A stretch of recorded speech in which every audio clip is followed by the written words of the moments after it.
السلام علیکم۔ رمضان fitness series میں یہ ہے ڈے 28 اور ہم نے پچھلے 100 دنوں میں 25 کلو وزن کم کیا ہے۔ تو دوستو آج صبح سحری میں آنکھ نہیں کھلی تو جس وقت آنکھ کھلی پھر نیت کر کے روزہ رکھ لیا، آفس کے لیے تیار ہوا اور آفس روانہ ہو گیا۔ آفس کا روٹین کا کام کاج کیا اور پھر آفس سے واپس آتے ہوئے رستے میں گرمے لیے اور کچھ سبزی لینی تھی، وہ لی۔ سبزی لینے کے بعد محسن بھائی کی شاپ پر چلا گیا۔ محسن بھائی کی شاپ پر علمدار بھائی ٹھہرے تھے، ان سے سودا لیا، زہر شاہ صاحب سے گپ شپ کی اور پھر واپس گھر آ گیا۔ افطار کا ٹائم ہو چکا تھا اور آج افطار میں ہمارے پاس کھجور، فروٹ سیلیڈ، گرما، اورنجز، ایپل اور ساتھ میں سینڈوچز تھے، جبکہ ہمارا فیوریٹ اسپیشل ملک شیک تو ہوتا ہی ہے۔ افطار کرنے کے بعد میں روانہ ہو گیا مرکزی امام بارگاہ جعفریہ کی طرف، کیونکہ وہاں پر آج ہماری طرف سے افطار کا پروگرام تھا۔ تو میں مرکزی امام بارگاہ پہنچا، وہاں پر نماز ادا کی اور مومنین میں کھانا تقسیم ہوا، جس کی کچھ دیر بعد مجھے گھر سے شیخ حماد، عبدالہادی، کاشف بھائی اور سید حسن شاہ صاحب نے پک کیا، کیونکہ ہم نے اپنے دوست روش شہزاد صاحب کے گھر جانا تھا، کیونکہ ان کی فیملی عمرہ کر کے واپس آئی ہے تو ان کو مبارکباد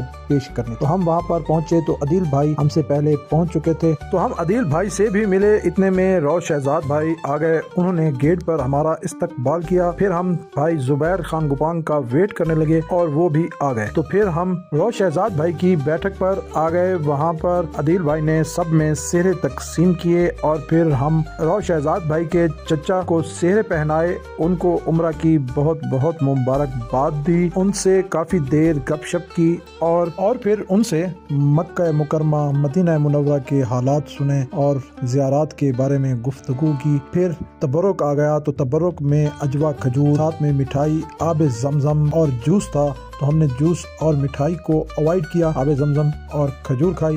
جس کے بعد انکل جی نے دعا کرائی، ہم تمام دوستوں نے دعا کی اور پھر ہم وہاں سے روانہ ہوئے۔ شیخ صاحب، حسن شاہ صاحب اور عبدالہادی گاڑی پر چلے گئے، جبکہ میں، زبیر بھائی، شہزاد بھائی، عدیل بھائی اور کاشف بھائی آ گئے دینو پٹھان والے ہوٹل پر، جہاں پر میں نے اور زبیر بھائی نے پھیکی چائے پی، جبکہ باقی تمام دوستوں نے میٹھی چائے پی۔ چائے پینے کے بعد پھر ہم لوگ وہاں سے روانہ ہوئے۔ زبیر بھائی نے مجھے رستے میں ڈراپ کیا تو پھر میں نے اپنی واک شروع کی۔ واک کرتے کرتے میں پہنچا چوک پر، جہاں پر یہ فرنٹیئر چپل شاپ والوں سے جا کر پشاوری چپل چیک کیے۔ ایک چپل پسند آئے لیکن مجھے جو کلر چاہیے تھا وہ نہیں تھا، تو بس پھر میں واک کرتے کرتے واپس گھر آ گیا۔ دوستو یہ تھا ڈے 28، انشاءاللہ ملتے ہیں ڈے 29 میں۔ سید ریبلڈز کو فالو اور سبسکرائب ضرور کریں۔ Let's rebuild together.